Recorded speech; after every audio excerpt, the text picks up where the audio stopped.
Hey guys, welcome to my channel.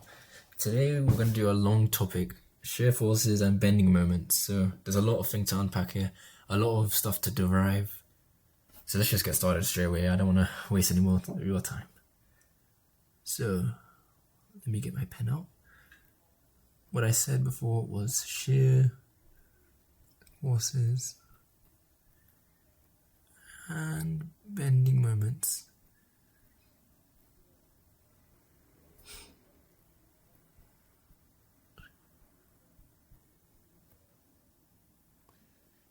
Alright, so before, when you're looking at trusses, we cut the truss, so then we can see the internal components, the internal forces. And what we looked at primarily were tension and compression.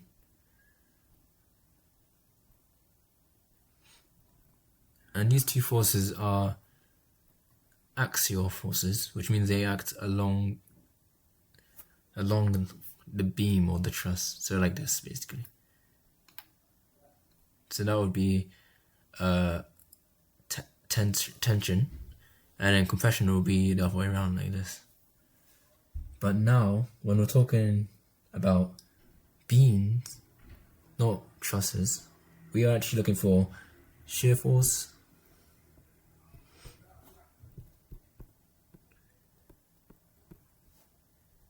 and the bending moment. I'm just gonna call it bending game. I can't be asked to write the whole thing out.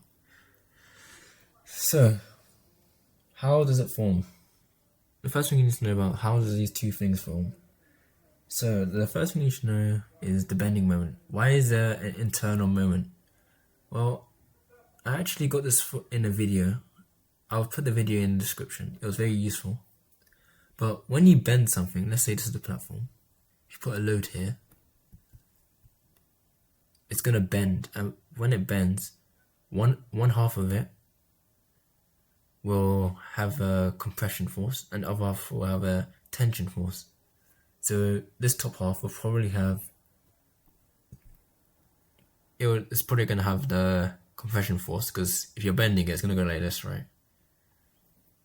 So this side will get longer, this side will get shorter. So this side will be compression, and this side will be what's the other one called? Tension. So this one's being stretched out, this one's being kept in. As you can see, there are two forces going in different directions. What does that cause? That will cause a moment effect like this. So basically it just tries to rotate the two sections of the beam. That's basically essentially what it does. And of course, to resist it, the bending moment is actually what resists this rotation. It's trying to rotate it, this bending moment resists it, so it stops it from rotating. Or bending. But that's essentially what bending is. So what else? Well, we haven't spoken about shear force. Shear force is basically just, let's say this is the beam. Let me get the beam out again.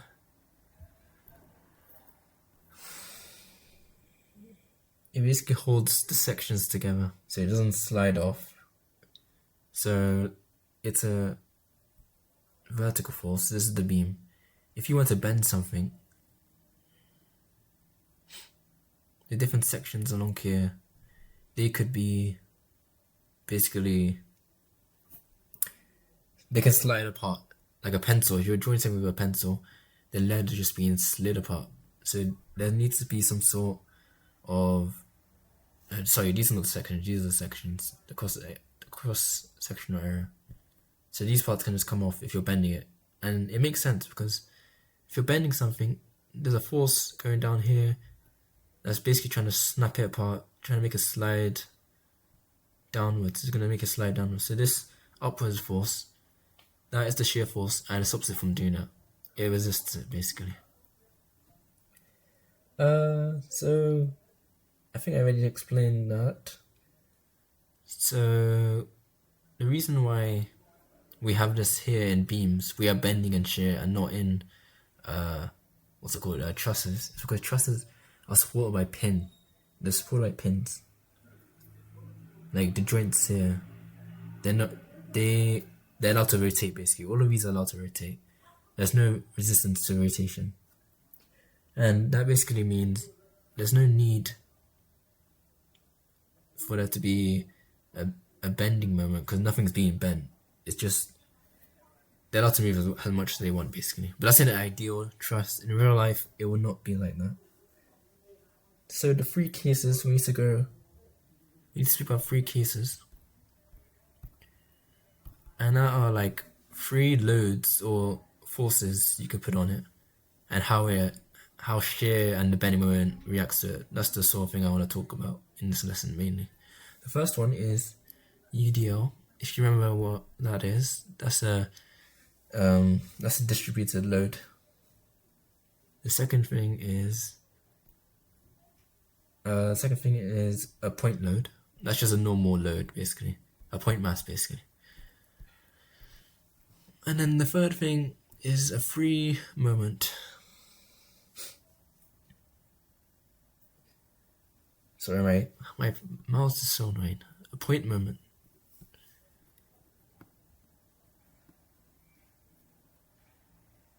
So let's start with point 1. First one, I think we should start with UDL. It's the easiest to derive from most of the equations. So first we'll look at the shear force.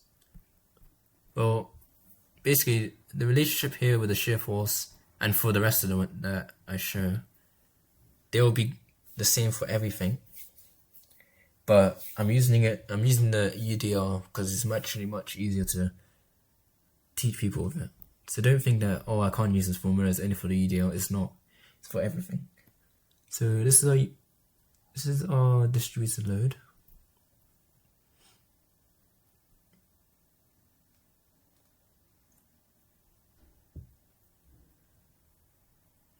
Oh, I didn't even describe what I'm doing.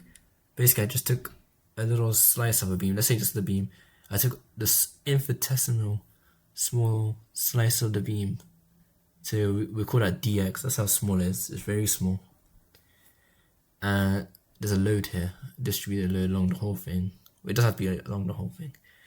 And then we're going to use that to derive an equation that links shear with the load.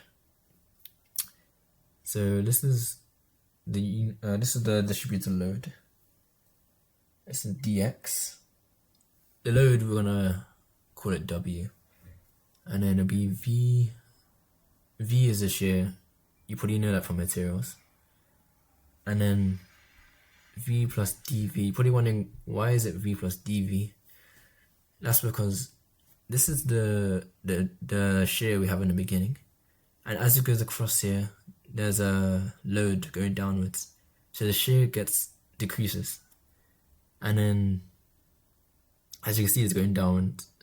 That doesn't mean that the overall force is going downwards, it just means that it's decreasing. That's how I know it looks weird, but it doesn't have to be decreasing. It could be going up and say V minus dV, it could say that, but mathematically we like to say it like this.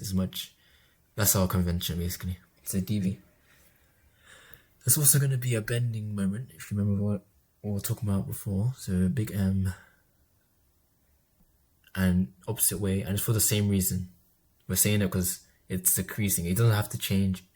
It might change in some cases, but it doesn't have to change. We're just saying that. And the same thing, M plus dm. So I think the first thing we should do is probably work out. I'm gonna derive the shear and the load, how they are related to each other. So what you do is you basically just, sorry, 1 second.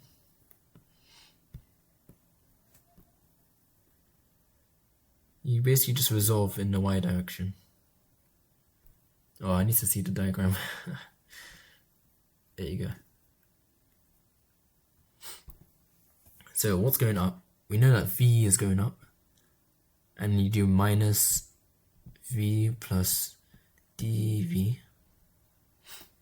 What else is going down? Oh, you know, there's a load of w, but that's newtons per meter. So you have to times by dv, dx, because that's the distance. So it'll be minus w dx. And then what am I missing? Am I missing anything? I think that's everything. That's just equal to 0. I could be wrong. Hopefully not. I don't want to do this again. So that's it. And then if you just take everything out, it'll be v minus v, that's 0. So minus dv minus w dx equals to 0. And it's just simple maths here.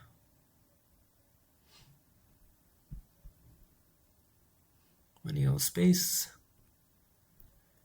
And then, wait, where did the w go? Did I do it wrong? Oh no, w is here. Oh, what have I done? Put that one here. So then you just divide and you get dv over dx is equal to minus w. So what does that actually mean? That just means that w, which is the load, is equal to basically the derivative of the shear. Right, we're wondering, what does that even mean? That basically just means that the load, it basically just means that if the load is going the same way, it will decrease, and it will decrease from the shear. If it's going the other way, it will increase from the shear. So, for example, this is w and it's minus w, to show that it's going downwards. dv by dx will be negative. That means the shear is decreasing. If dv by dx was 0, that means there's no load on it. If there was no load on it at all, that means shear will be, the gradient for shear will be 0. And that just means that it's not changing at all, which makes sense, because why would shear change if there's nothing happening? And if it's positive, that means it's increasing. What does that mean? That means there's something pushing it up, maybe a reaction force, anything. It could be anything, to be honest. Alright, the next thing you have to derive in this bit for UDL, but not for UDL, I already explained that, is the change in M. M in this case is the moment. So basically you just take moments on the left, from the left hand side. It doesn't have to be from there, but it's easier from there. So we'll take clockwise as positive. So there's one going clockwise here. M. We ignore V because it's right there. And then we already know that we can convert this to one mass. Let me actually change colors. You can convert this to one mass in the middle.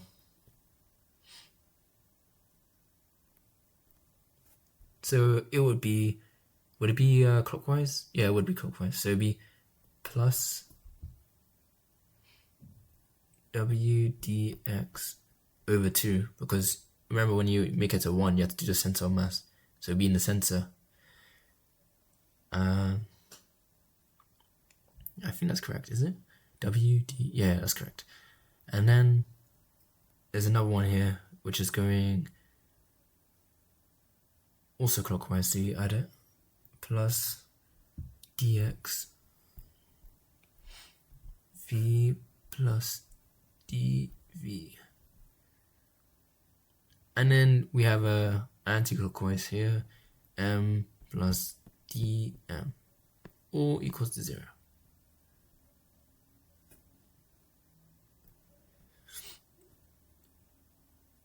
Before I even do anything, I can see m here, cancel each other out. So that's already gone. W dx over 2 plus v dx plus dv dx dv minus, oh wait, sorry, we don't need that anymore, it's gone, plus dm equals to 0. And now that we have that, we can cancel out some stuff because dx is very small. It's infinitesimally about small. I can't even say that word, that's so difficult, I don't know why. So if you times something that's really small by something else really small, like let's say you have 0.001 and 0.001, it gets even smaller. So this is really, really small, you can just ignore it. And you can also ignore this one as well, dx over 2. Because that's really small, it doesn't make sense to add it into it. So this one becomes 0. This becomes 0 as well. So it's just v dx plus dm equals to 0. That's perfect. I think this is the answer. I'll check later. So it'll be, what will it be? Minus dm over dx equals to v.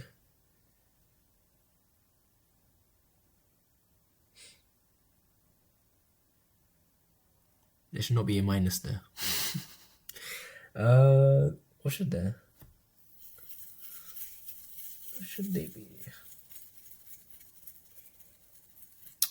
Oh, I made a mistake here. It's a minus. So it'll be minus here, plus, just be plus. Okay. Simple mistake. Everyone makes mistakes. And what does this mean? It's the same as the, similar to that one. It just means the shear is the derivative of the bending force, the bending moment. And what does that actually mean? It means that as the, let's say for example, as the shear increases, this will increase as well, the slope will increase. So if you look at what that actually means, well, look at it in more detail later on. But if you can imagine, sorry, you can see it's increasing. The load increases it going the other way. That just means that if it's increasing the other way, it means that the slope is decreasing, meaning that the bending moment is also decreasing. That's why it's decreasing here, because there's a force that counteracts the other way. If it was just purely this one, it would go much further. So next up, what's next? The next case we have to look at, I think we'll go to the next case, yeah. We'll go on to the next case, so case 2. And these are just point force loads.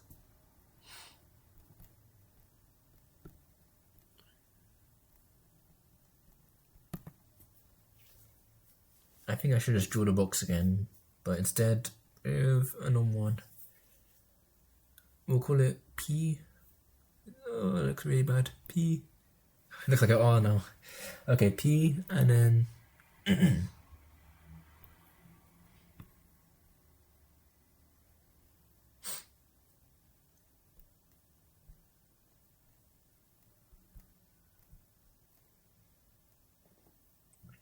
right here, it's not going to increase by a small amount. And that's because in the other one, it was distributed.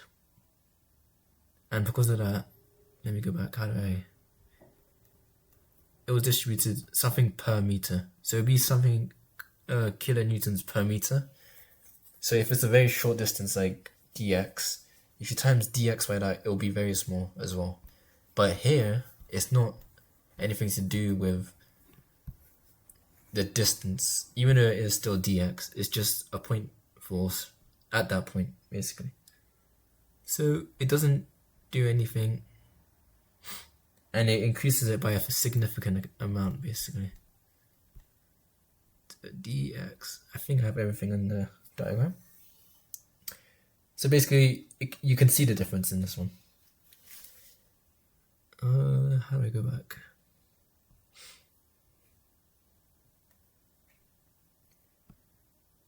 And you'll see that in the graph actually. If you see the graph, it will actually increase very suddenly. Like it will be a sharp increase like this in the graph, like a sharp vertical increase.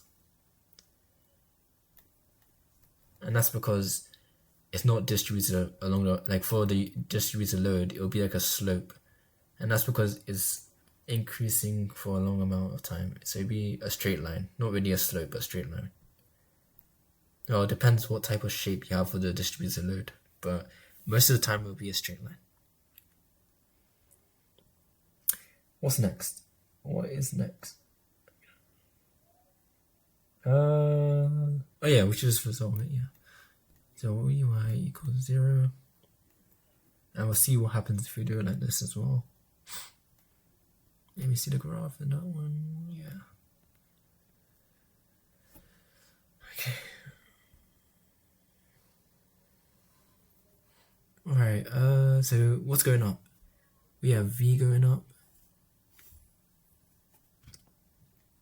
V going up. I can't see what that says. That's a P, isn't it?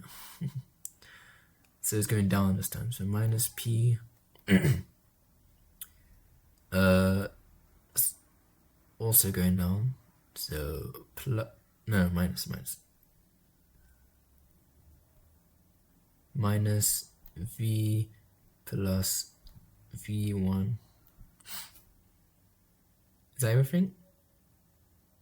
I'm pretty sure that is everything. Equals to 0. And then V minus V, that's going to be 0 again. Minus P minus V1. So it'll be minus P minus V1. I rubbed it out. Okay, whatever. You don't need that part anyways. And it's all equal to 0.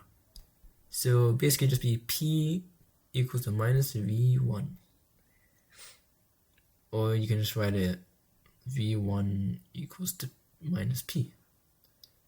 And you're probably wondering what that actually means. It basically just means that the shear here will be equal to the load that's here. So let's say you have like a 5 Newton force here, and it starts off at like, let's say the shear here is like 10 Newtons. After this, it will just be V5 Newtons. 5 Newtons. It decreases by the load, basically. And why is it negative, you're probably asking? Because the load does go down here, but it would go up there. Basically, just what the shear does, it just it resists it. So of course it has to be the other way around to make it equal and opposite all around. Okay, we'll do the moments for this one as well. Let me just get my pen.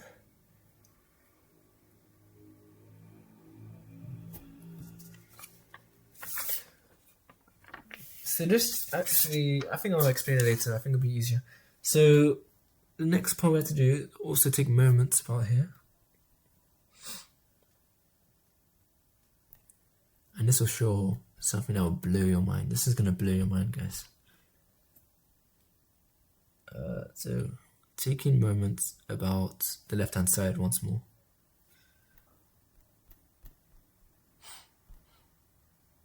Alright, this is going to be annoying.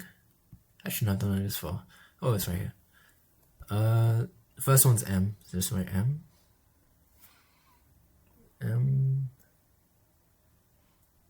Let's see what else is here. We can ignore that. Dx over 2 times P.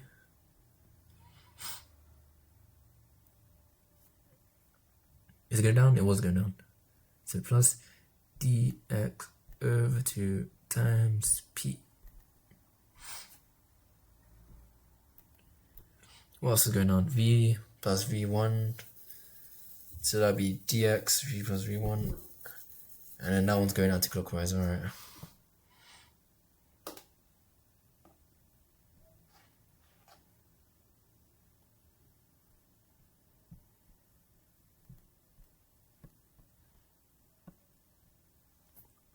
Do I want to go anti-clockwise or minus it? And it was, sorry, what am I doing? It was m plus m1. Should be m plus m1. Yeah, 1 plus m1. And that's equal to 0. When you cancel this all down, so m's cancel already, I can see that.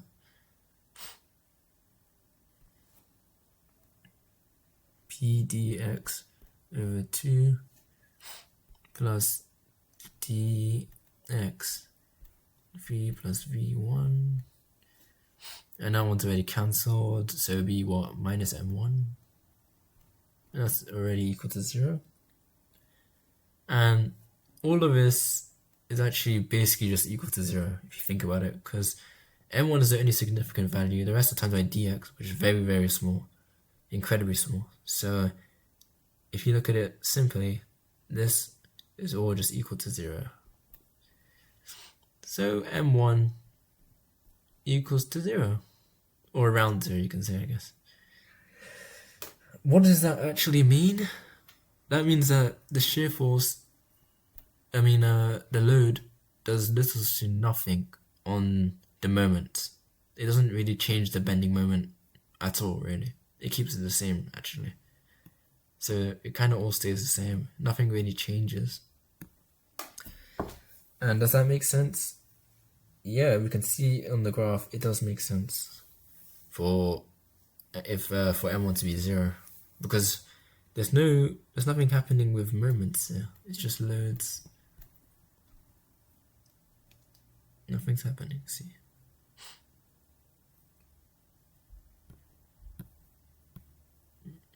So we can see that the shear force, the load doesn't really affect the moment that much.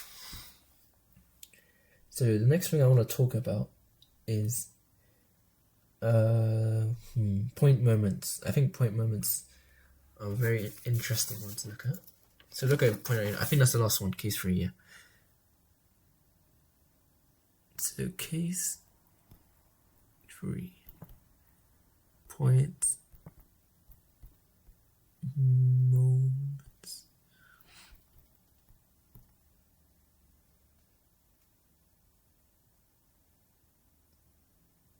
So what I mean by point moment is, let me just draw this thing again. So annoying. Let's go down.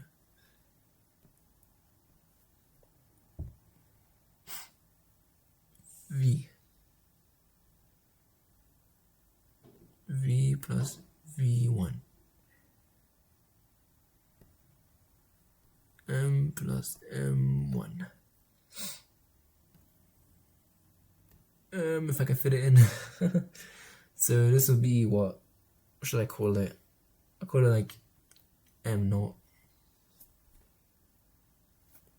So we're going to do the same thing as we always do. Do this first. What does that look like?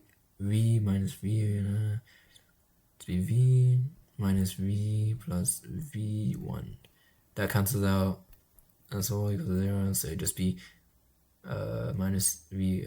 Forget about the minus. Well, it is true, but just forget about it.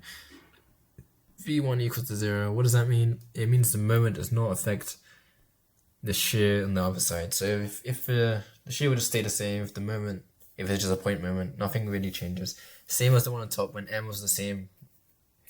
When there was just a pure force on it, nothing changed. Remember that. So if you can remember that, you can remember anything about this graph. The next one up, we do the same thing. We've done it a million times already. Equals to 0. That makes sense.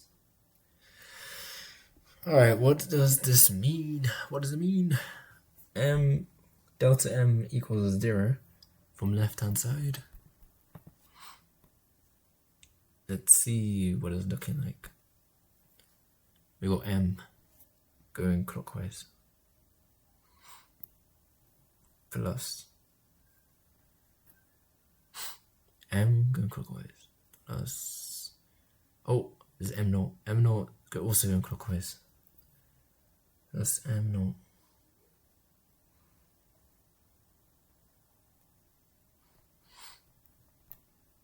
m naught.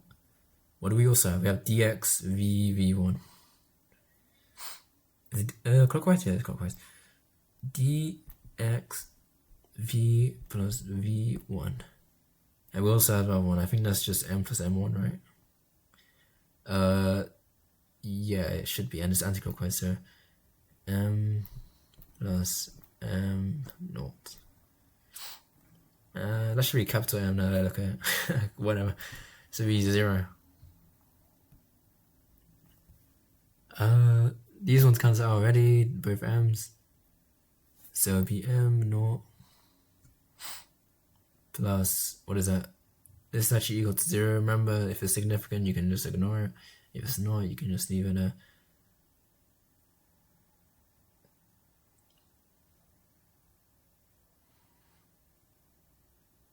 To be m naught plus dx plus that minus that. Was that -1? Oh, I made a mistake. This is meant to be m1 here. I did m naught. I was wondering what was going on. That would just equal to 0. So it'll be m1 m naught minus m1 basically equals 0, and m1 equals m naught. What does that mean? That means that the moment here that changes will be resisted by the moment here. Same thing as the other one up above, but with moments. Very easy to understand. So anyway, that's everything you need to know. The rest, I think if you know this, drawing the graphs will be easy. Just draw a free body diagram, and then draw lines going below and show how it changes. Find out first of all, I'll show you like a quick example.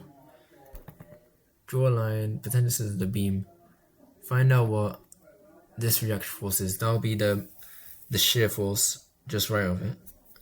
And then you could go like this. And then let's say there's something here. Go like here, see what happens there. And if it's a distributed load, it'll be like a slope. It'll be like something like this. It's very simple. I think if you know this, you'll be able to know the whole thing. And you can draw, and then you just use these rules that you have here to draw the BMD. Just a derivative of V. So if V is a specific number, then the slope will be that as well. So it'll just be like that. It's very easy to understand. I don't think I need to go into it too much detail. If you guys want me to, put it in the comment and I will do it. I don't mind doing it, I'll do it. But right now I have a lot of things to do already, so I don't want to take up too much time. So anyways, guys, thank you for watching.